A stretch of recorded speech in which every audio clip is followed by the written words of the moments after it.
Hi everyone welcome to free job updates. Punjab national bank నుంచి job notification release అయింది. ఈ notification సంబంధించిన requirement details ని వన్ బై వన్ క్లియర్ గా చూద్దాం. వీడియోని స్కిప్ చేయకుండా లాస్ట్ వరకు చూడడానికి ట్రై చేయండి. అలాగే ఇలాంటి మోర్ ఇంట్రెస్టింగ్ జాబ్ అప్డేట్స్ కోసం మన ఫ్రీ జాబ్ అప్డేట్స్ అన్ని సబ్స్క్రైబ్ చేసుకోండి. ఈ నోటిఫికేషన్ లో లోకల్ బ్యాంక్ ఆఫీసర్ కి అయితే హైర్ చేస్తున్నారు.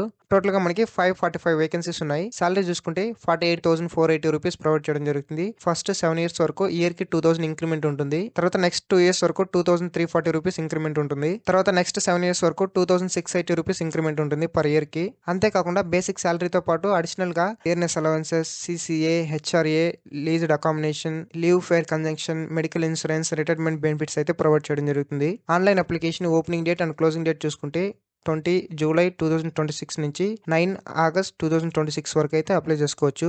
ఆన్లైన్ టెస్ట్ చూసుకుంటే ఆగస్టులో కానీ సెప్టెంబర్లో కానీ కండక్ట్ చేయడం జరుగుతుంది. స్టేట్ వైజ్ వేకెన్సీస్ చూసుకుంటే ఆంధ్రప్రదేశ్ వాళ్ళకి టోటల్ గా 4 వేకెన్సీస్ ఉన్నాయి. అది కూడా అన్రిజర్వ్డ్ కేటగిరీ కింద 4 వేకెన్సీస్ ఉన్నాయి. మ్యాండేటరీ ప్రొఫెషన్సీ లాంగ్వేజ్ చూసుకుంటే తెలుగు వచ్చి ఉండాలి. తెలంగాణ వాళ్ళకి టోటల్ గా 41 వేకెన్సీస్ ఉన్నాయి. ఎస్సీకి 8, ఎస్టీకి 3, ఓబీసీకి 1, ఈడబ్ల్యూఎస్కి 9, అన్రిజర్వ్డ్ 20 వేకెన్సీస్ ఉంది. పీడబ్ల్యూబీడీ క్యాండిడేట్స్ కి ఓసీకి 1, హెచ్ఐకి 1, విఏకి 1, ఐడీకి 1, టోటల్ గా 4 వేకెన్సీస్ ఉన్నాయి. మ్యాండేటరీ లాంగ్వేజ్ చూసుకుంటే తెలుగు వచ్చి ఉండాలి. ఏజ్ లిమిట్ చూసుకుంటే మినిమం 20 ఇయర్స్ ఉండాలి, మాక్సిమం 30 ఇయర్స్ ఉండాలి. ఎడ్యుకేషన్ క్వాలిఫికేషన్ చూసుకుంటే గ్రాడ్యుయేషన్ కంప్లీట్ అయి ఉండాలి, ఎన్ని డిస్ప్లే అయినా పర్లేదు. తర్వాత క్యాండిడేట్స్ అప్లై చేసుకునే స్టేట్ కి ఆ స్టేట్ యొక్క లోకల్ లాంగ్వేజ్ వచ్చి ఉండాలి. ఆ లోకల్ లాంగ్వేజ్ లో రీడింగ్, రైటింగ్, స్పీకింగ్ స్కిల్స్ వచ్చి ఉండాలి. ఏజ్ రిలాక్సేషన్ చూసుకుంటే ఎస్సీ, ఎస్టీ క్యాండిడేట్స్ కి 5 ఇయర్స్ వరకు ఉంటుంది. అదర్ బ్యాక్వర్డ్ క్లాసెస్ కి 3 ఇయర్స్ వరకు ఉంటుంది.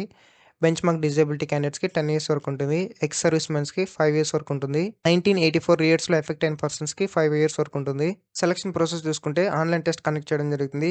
రిటన్ టెస్ట్ స్ట్రక్చర్ చూసుకుంటే reasoning and computer aptitude topic నుంచి 25 క్వశ్చన్స్ ఉంటుంది. 25 మార్క్స్, డ్యూరేషన్ 35 మినిట్స్ ఉంటుంది. Data analysis and interpretation topic నుంచి 25 క్వశ్చన్స్ ఉంటుంది. 25 మార్క్స్ కి, డ్యూరేషన్ 35 మినిట్స్ ఉంటుంది. ఇంగ్లీష్ లాంగ్వేజ్ టాపిక్ నుంచి 25 క్వశ్చన్స్ ఉంటుంది. 25 మార్క్స్ కి, డ్యూరేషన్ 25 మినిట్స్ ఉంటుంది. క్వాంటిటేటివ్ యాప్టిట్యూడ్ టాపిక్ నుంచి 25 క్వశ్చన్స్ ఉంటుంది. 25 మార్క్స్ కి, డ్యూరేషన్ 35 మినిట్స్ ఉంటుంది. జనరల్ ఎకానమీ, బ్యాంకింగ్ అవేర్నెస్ నుంచి 50 క్వశ్చన్స్ ఉంటుంది. 50 మార్క్స్, డ్యూరేషన్ 50 మినిట్స్ ఉంటుంది. ఇందులో నెగిటివ్ మార్క్స్ ఉంటుంది. అండ్ ఈ ఎగ్జామినేషన్ లో మినిమం క్వాలిఫై మార్క్స్ చూసుకుంటే జనరల్ ఈడబ్ల్యూఎస్ క్యాండిడేట్స్ కి 40% వచ్చిండాలి. రిజర్వ్డ్ క్యాండిడేట్స్ కి 35% వచ్చిండాలి. తర్వాత స్క్రీనింగ్ టెస్ట్ ఉంటుంది. ఈ స్క్రీనింగ్ టెస్ట్ లో రిటన్ టెస్ట్ లో క్వాలిఫై అయిన వాళ్ళకి డాక్యుమెంట్ వెరిఫికేషన్ కండక్ట్ చేయడం జరుగుతుంది. అది క్లియర్ చేసిన వాళ్ళకి local language proficiency test conduct చేయడం జరుగుతుంది. లోకల్ లాంగ్వేజ్ లో రీడింగ్, రైటింగ్, స్పీకింగ్ ప్రొఫిషియన్సీ వచ్చిండాలి. ఇన్ కేస్ క్యాండిడేట్స్ కి 10th లో కానీ ఇంటర్మీడియట్ లో కానీ లోకల్ లాంగ్వేజ్ సబ్జెక్ట్ ఉంటే వాళ్ళకి ఈ యొక్క ఎగ్జామినేషన్ అనేది స్కిప్ చేయడం జరుగుతుంది. ఈ లోకల్ లాంగ్వేజ్ టెస్ట్ యొక్క డేట్, టైం, వెన్యూ అనేది సెపరేట్ గా నోటిఫై చేయడం జరుగుతుంది. ఆన్లైన్ టెస్ట్ క్వాలిఫై అయిన వాళ్ళకి అండ్ ఎల్ఎల్పిటి క్వాలిఫై అయిన వాళ్ళకి పర్సనల్ ఇంటర్వ్యూ కండక్ట్ చేయడం జరుగుతుంది. ఈ పర్సనల్ ఇంటర్వ్యూ 50 మార్క్స్ ఉంటుంది. ఇందులో మినిమం క్వాలిఫై మార్క్స్ చూసుకున్నట్లయితే ఎస్సీ, ఎస్టీ క్యాండిడేట్స్ కి 45% రావాలి, అంటే 22.5 మార్క్స్ రావాలి. అదర్ క్యాండిడేట్స్ కి 50% రావాలి, అంటే 25 మార్క్స్ రావాలి. అండ్ పర్సనల్ ఇంటర్వ్యూలో మినిమం క్వాలిఫై మార్క్స్ రాలేదంటే వాళ్ళని డిస్క్వాలిఫై చేయడం జరుగుతుంది. తర్వాత ఫైనల్ సెలక్షన్ ఉంటుంది. ఈ ఫైనల్ సెలక్షన్ లో ఆన్లైన్ టెస్ట్, పర్సనల్ ఇంటర్వ్యూ, ఎల్ఎల్పిటి వీటిని కంబైన్ పర్ఫార్మెన్స్ చెక్ చేసుకుని ఆఫర్ లెటర్ అనేది ప్రొవైడ్ చేయడం జరుగుతుంది.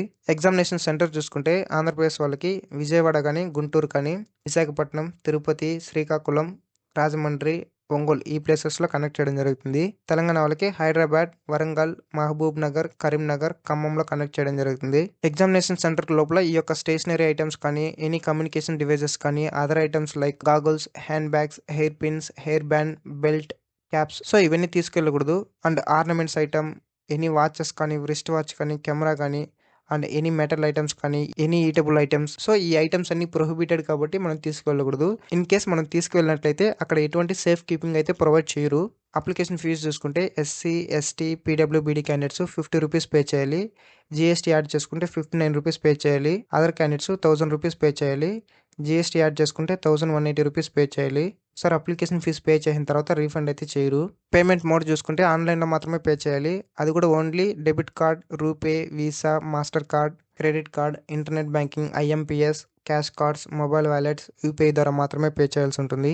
అప్లికేషన్ ఫామ్ రిజిస్ట్రేషన్ అయిపోయిన తర్వాత మీకు ఈ రిసిప్ట్ అనేది జనరేట్ అవుతుంది. సో ఈ రిసిప్ట్ ని కూడా మీరు డౌన్లోడ్ చేసి పెట్టుకోవచ్చు. పోస్ట్ మ్యాండేటరీ ఎడ్యుకేషన్ క్వాలిఫికేషన్ చూసుకుంటే క్యాండిడేట్స్ కి క్లారికల్, ఆఫీస్ క్యాడర్లో మినిమం 1 ఇయర్ వర్క్ చేసినట్టు ఎక్స్పీరియన్స్ ఉండాలి. తర్వాత క్యాండిడేట్స్ అప్లికేషన్ ఫామ్ ఫిల్అప్ చేసే ముందు ఈ ఫాలోయింగ్ డాక్యుమెంట్స్ ని స్కాన్ చేసి పెట్టుకోవాలి. Photograph, 4.5 centimetres width, 3.5 centimetres height ఉండాలి. ఫైల్ సైజ్ చూసుకుంటే 20 KB నుంచి 50 KB లోపు ఉండాలి. ఫోటోగ్రాఫ్ క్యాప్చర్ చూసుకుంటే లైవ్ ఫోటోగ్రాఫ్ తీసుకోవాల్సి ఉంటుంది using webcam and mobile phone. System కానీ ల్యాప్టాప్ కానీ యూజ్ చేసేవాళ్ళు వెబ్ క్యామ్ ని యాక్టివేట్ చేసుకుని లైవ్ క్యాప్చర్ తీసుకోవచ్చు.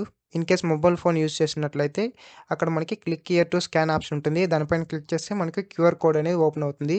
సో, మీరు గూగుల్‌కెళ్ళి అది స్కాన్ చేయగానే మీకు ఒక లింక్ అనేది షో అవ్వడం జరుగుతుంది. ఆ లింక్ పైన క్లిక్ చేస్తే మీకు కెమెరా ఓపెన్ అయితుంది. అక్కడ మీరు ఫోటో తీసుకొని సబ్మిట్ పైన క్లిక్ చేస్తే మీ యొక్క ఫోటో అనేది ఆన్‌లైన్ అప్లికేషన్‌లో రిఫ్లెక్ట్ అవ్వడం జరుగుతుంది. సిగ్నేచర్ చూసుకుంటే వైట్ పేపర్ పైన బ్లాక్ ఇంక్‌తో సిగ్నేచర్ చేయాలి.